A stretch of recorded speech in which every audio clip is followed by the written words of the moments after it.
Alain, propos d'un Normand. Recommandation. Une table bourgeoise. Une table bourgeoise. Une nappe bien blanche. De l'argenterie. Des petits fours. Un invité. La conversation, habilement dirigée par la maîtresse de maison, vient sur les travaux littéraires d'un beau-frère, d'ailleurs absent. Imprudemment, l'invité a fait allusion à son vieux camarade et ami Machin, qui dirige une puissante revue. À l'heure de la salade, la question est enfin posée. Mon beau-frère, dit monsieur, a traduit du russe 3 nouvelles jusqu'ici inconnues en France.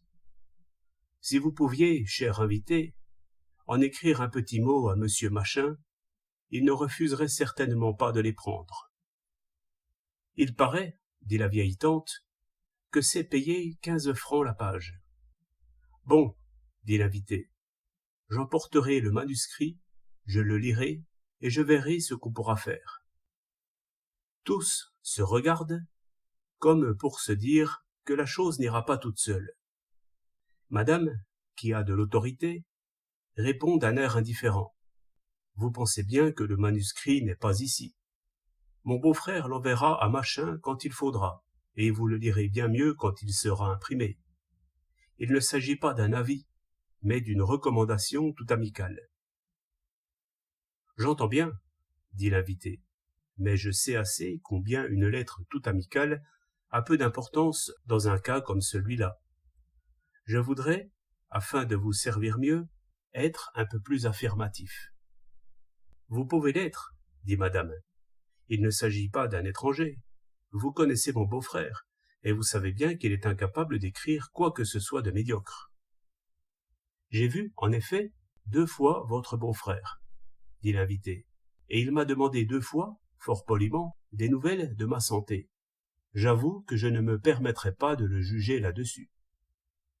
On dit qu'il sait parfaitement le russe, dit la vieille tante. Mais, dit madame, nous n'allons pas discuter ici sur la valeur de mon beau-frère. Je pense que personne ici n'a le moindre doute là-dessus. C'est assez qu'on soit discuté par les étrangers et par les rivaux.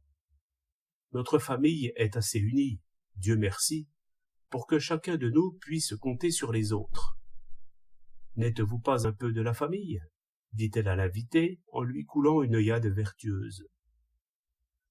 Destrier n'a-t-il pas écrit un mot ? Dit la vieille tante. Oui, dit madame, et sans faire tant de façons. Ce bon vieux Destrier n'a pas hésité 1 minute. Du moment que vous vous assurez, chère madame, que c'est excellent, je le crois. Voilà un ami. Cependant, les enfants, les neveux, les cousins montraient des figures pointues. L'invité écrivit. Les nouvelles furent publiées. Elles ne valaient pas grand-chose, et du reste, Machin s'en moquait, parce que l'opéra russe était à la mode. Dans la réalité, le dialogue que je viens d'imaginer se passe en dedans. L'invité écrit tout ce qu'on veut. L'injustice fait partie de la politesse. 7 juin 1909.